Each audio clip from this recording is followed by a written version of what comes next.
Most murders begin with hatred. This one began with trust. In the fall of 2012, Cedar Ridge, Colorado was the kind of town where danger felt theoretical, something that happened somewhere else, to someone else. Porch lights stayed on late. Cars were rarely locked. Parents let their teenagers walk home after dark without a second thought. Nothing about Cedar Ridge suggested it was about to become the setting of a nightmare. At the center of this story was Evan Brooks, 28 years old, ambitious, widely liked, and quietly confident. Evan was the guy people expected to succeed. He had grown up in Cedar Ridge, graduated from the local high school, and returned years later with a steady job in real estate and plans to build something bigger. He wasn't flashy, but things always seemed to work out for him. And standing beside him, almost always, was Michael Turner. Michael was Evan's best friend of more than 15 years. They met in middle school, bonded over basketball, video games, and long summer nights that felt endless back then. Where Evan was outgoing, Michael was reserved. Where Evan led conversations, Michael listened. Friends described them as balanced, two halves of the same coin, or so it seemed. By their late 20s, their lives had taken very different turns. Evan had momentum. Michael had stagnation. While Evan climbed the ladder at work, Michael bounced between jobs. While Evan talked about investments and future plans, Michael talked about what could have been. And though he smiled and nodded, something darker was beginning to grow beneath the surface. Resentment doesn't usually announce itself. It waits. On October 18, 2012, Evan spent the evening at home with his girlfriend. They talked about work, weekend plans, and the ordinary details of life that feel insignificant, until they're the last ones you remember. Around 9:17 p.m., Evan's phone buzzed. It was Michael. He wanted to talk. Nothing urgent, nothing alarming, just the kind of message best friends exchange all the time. Hey man, can we meet? Need to clear something up. Evan told his girlfriend he wouldn't be long. Mike's stressed, he said. I'll be back soon. He grabbed his jacket, kissed her on the cheek, and walked out the door. That was the last time anyone who loved him saw him alive. At 10:02 p.m., Evan sent a text message. Meeting Mike, be back soon. It would be the final message he ever sent. What happened next would fracture Cedar Ridge and force everyone to confront a terrifying question. How well do you really know the people closest to you? The two men met near a gas station on the edge of town, a place captured by a single surveillance camera mounted above flickering fluorescent lights. The footage would later become one of the most replayed videos in local police history. It showed Evan laughing as he approached Michael's car, relaxed, unafraid, trusting. There was no hesitation as Evan stepped into the passenger seat. No sign that this would be the moment everything ended. Inside that car, years of unspoken tension were about to collide. For days leading up to that night, cracks had been forming, small ones, easily ignored. Friends had noticed Michael was quieter than usual, irritable. Evan, on the other hand, had been upbeat, excited about a new business opportunity he had chosen not to include Michael in. To Evan, it was a practical decision. To Michael, it felt like betrayal. And betrayal hurts more when it comes from the person you trust most. As the car pulled away from the gas station, it disappeared into darkness, taking with it the answers Evan's family would soon desperately seek. When Evan didn't return home that night, his girlfriend assumed he had crashed at Michael's place. It wouldn't have been the first time, but morning came, then afternoon. By evening, worry turned into fear. Evan's phone went straight to voicemail. His car was still parked outside his apartment, keys inside. His wallet, passport, and work laptop hadn't moved. It was as if he had vanished into thin air. When police were finally notified, they did what investigators often do in the first hours of disappearance. They looked at the inner circle, and at the center of that circle was Michael Turner. Michael told officers a simple story. He said Evan was upset, said they argued, but only verbally, said Evan asked to be dropped off near the interstate, talking about needing space, maybe even leaving town for a while. Michael claimed he hadn't seen Evan since. At first glance, it sounded plausible, too plausible. Detectives noticed inconsistencies almost immediately. The timeline didn't quite line up. Michael's calm demeanor felt rehearsed, and when asked a simple question, "Why didn't you report this earlier?" Michael hesitated. That pause would later haunt him. Meanwhile, Cedar Ridge began to change. Flyers went up. Search parties formed.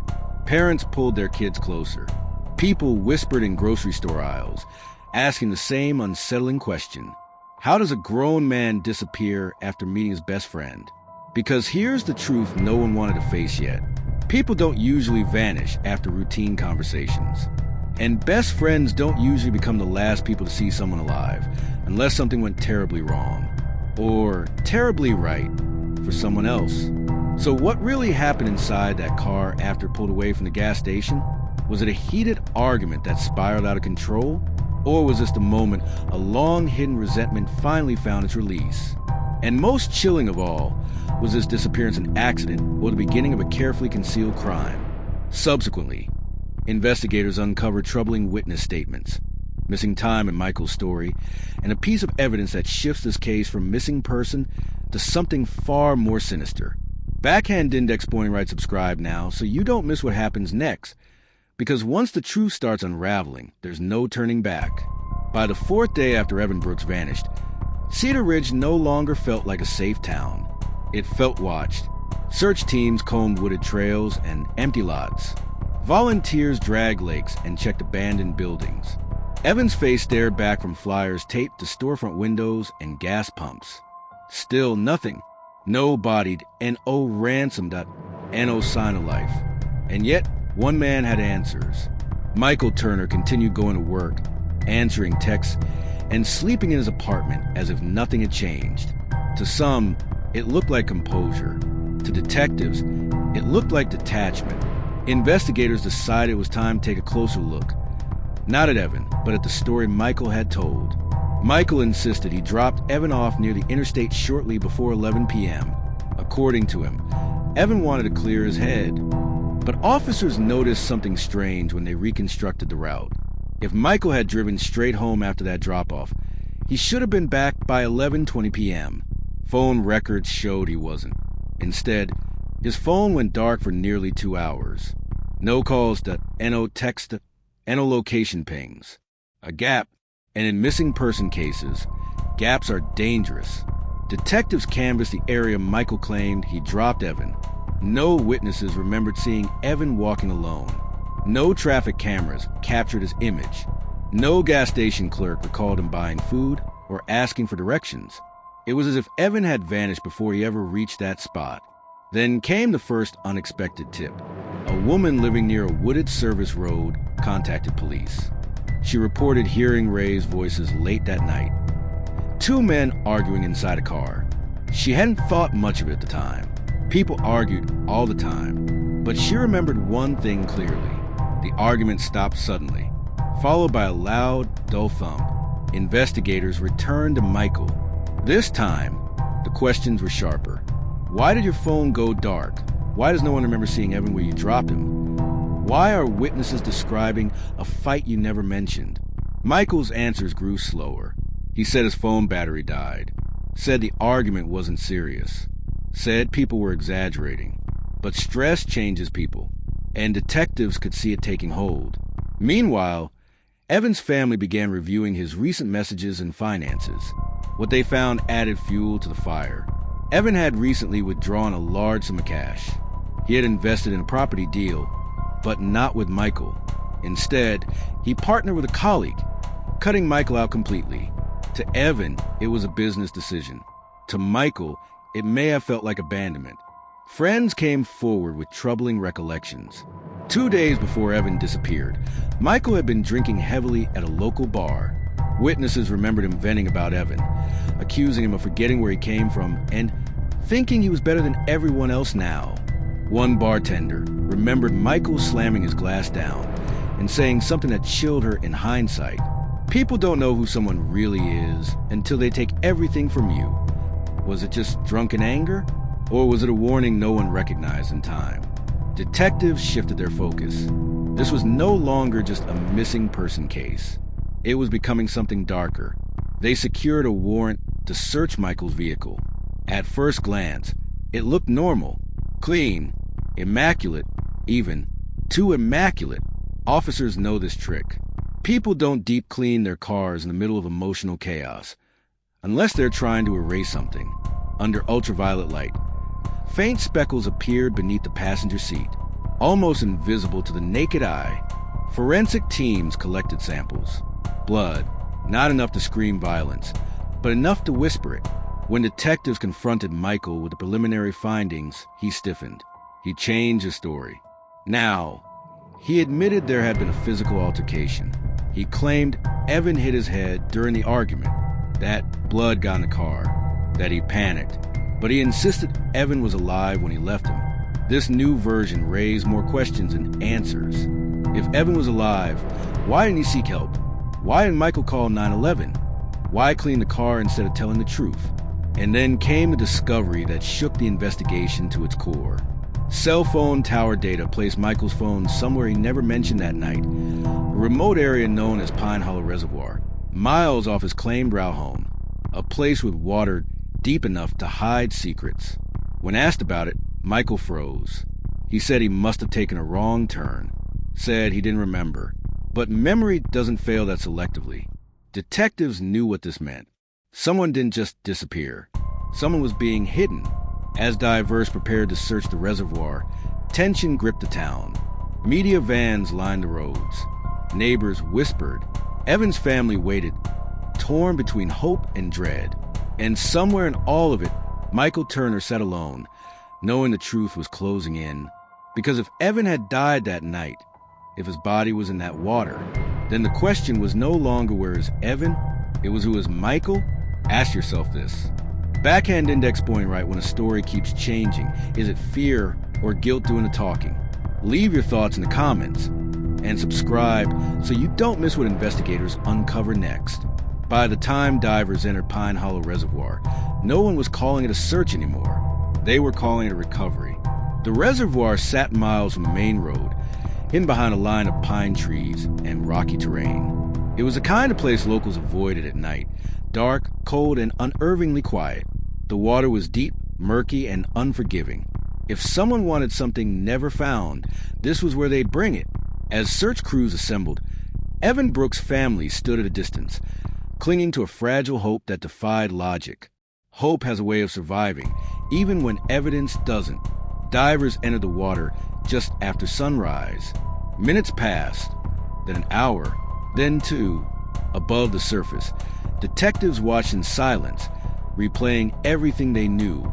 Michael's shifting stories, the clean car, the missing hours, the cell phone data that placed him here, right where the truth now waited. And then it happened.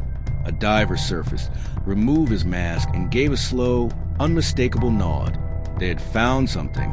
Weighted down near the reservoir floor was a shape that didn't belong there. Wrapped, deliberate, heavy. When Evan Brooks' body was finally brought to the surface, time seemed to stop. The town's worst fear had become reality. The medical examiner's findings were swift and devastating. Evan had suffered blunt force trauma to the head. The injury was severe, consistent with a powerful strike. There were no defensive wounds, no signs of prolonged struggle. Whatever happened ended quickly, and the concrete blocks tied to his body told investigators something chilling. This wasn't panic. This was intention. Someone didn't just want Evan gone. They wanted him hidden. Michael Turner was arrested that evening. In the interrogation room, the calm composure he had clung to for days finally collapsed. Detectives laid out the evidence, piece by piece. The blood found in his car now confirmed as Evan's. The cell phone data placing him at the reservoir, the witnesses who heard arguing, the bartender who remembered his rage, and now the body. Michael stared at the table. For a long time, he said nothing. Then he spoke. He admitted they fought. Admitted Evan accused him of being jealous. Admitted he lost control. But he insisted it wasn't murder. He claimed Evan hit his head accidentally during the argument, that he panicked. That fear, not malice, drove everything that followed. But investigators weren't convinced. Because accidents don't usually involve concrete blocks. They don't involve cleaning blood. They don't involve lies layered on top of lies. And most importantly, They don't involve silence when someone you claim to love is dying. Prosecutors began building their case. They reconstructed the night minute by minute, showing how Michael's phone went dark at the exact window Evan likely died, how the drive to the reservoir aligned perfectly with the gap in his story, how the act of disposal required planning, strength, and time. This wasn't a momentary lapse. This was a decision. But then, the case took an unexpected turn. During a deeper forensic review of Evan's injuries, the medical examiner made a note that complicated everything. The fatal blow was powerful, but there was only one. No repeated strikes that end no extended assault, which raised a haunting possibility. What if Michael hadn't planned to kill Evan? What if the murder wasn't premeditated? But what came after was. Defense attorneys seized on this. They argued Michael acted in shock. That fear clouded his judgment, that to cover up while wrong didn't prove intent to kill. Jurors would have to decide. Was this a crime of rage or a crime of opportunity? As the trial approached, new details about the friendship emerged. Details that painted a darker picture. Old messages revealed Michael constantly comparing himself to Evan, complaining about being overlooked, feeling owed something for years of loyalty. One message stood out. Set months before the murder, Michael had written to Evan, "You wouldn't be where you are without me." It sounded harmless at the time. Now it felt possessive. And possession can turn dangerous when it's threatened. The prosecution's theory was clear. Michael didn't just snap. He erupted after years of resentment finally boiled over. And when Evan became the symbol of everything Michael wasn't, he became the target. But the defense insisted there was more to the story. They hinted at missing context, at conversations never recorded, at emotions jurors couldn't fully understand. And then, just days before jury selection, Michael dropped a bombshell. He claimed Evan had said something in the car that night, something that changed everything.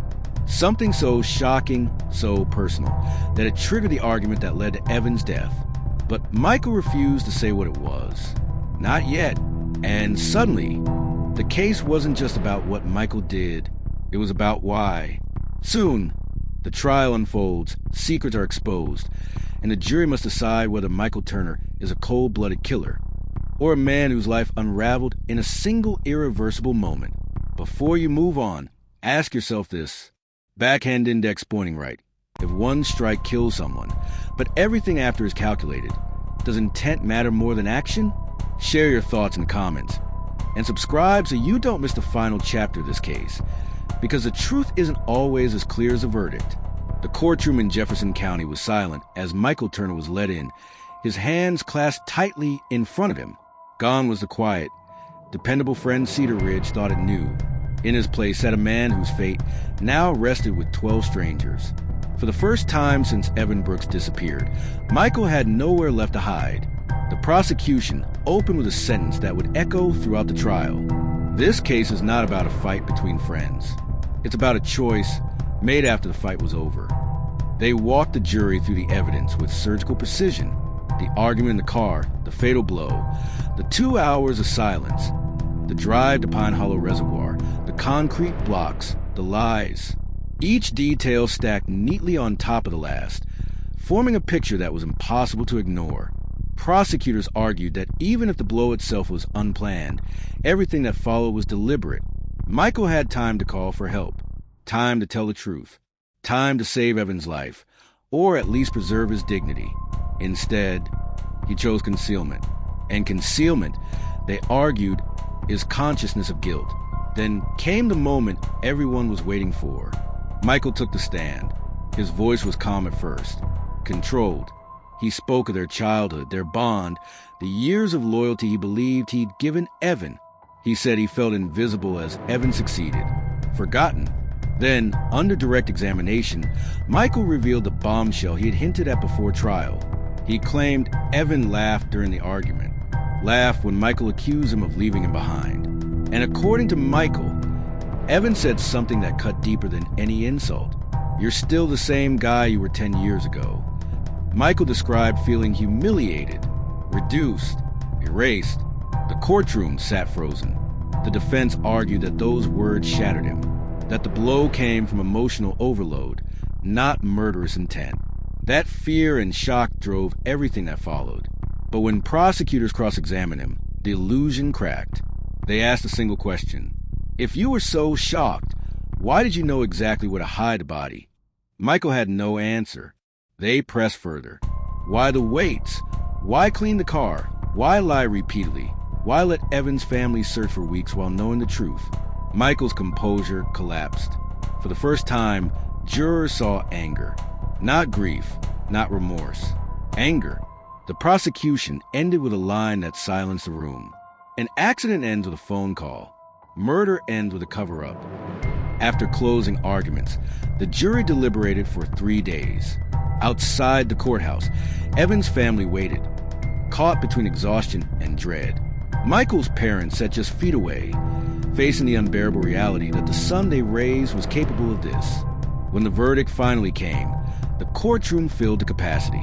The foreperson stood, guilty of second-degree murder. Michael Turner showed no visible reaction. He was sentenced to 40 years in prison. Justice, at least legally, had been served. But the story didn't end there. Years later, Cedar Ridge still whispers about the case. People replay memories, searching for signs they missed. Friends of both men question whether this tragedy could have been prevented or whether it was inevitable. Psychologists who reviewed the case pointed to something chilling. Michael didn't snap. In a moment, he unraveled over time. Envy, when left unchecked, doesn't always explode loudly. Sometimes, it waits patiently until the right moment arrives. Michael still maintains he never meant to kill Evan, but intent doesn't erase outcome. And Evan Brooks will never come home. This case leaves us with an unsettling truth. The most dangerous betrayals don't come from enemies. They come from the people who know your weaknesses, your history, your trust. So here's the question that lingers long after the verdict. Backhand index pointing right if someone destroys your life in a single moment, but builds up to it for years. Was it ever really an accident? Tell us what you think in the comments. And if this story kept you watching until the end, subscribe for more true crime cases that uncover the psychology behind the headlines, because sometimes the scariest monsters don't hide in the dark. They sit right beside you,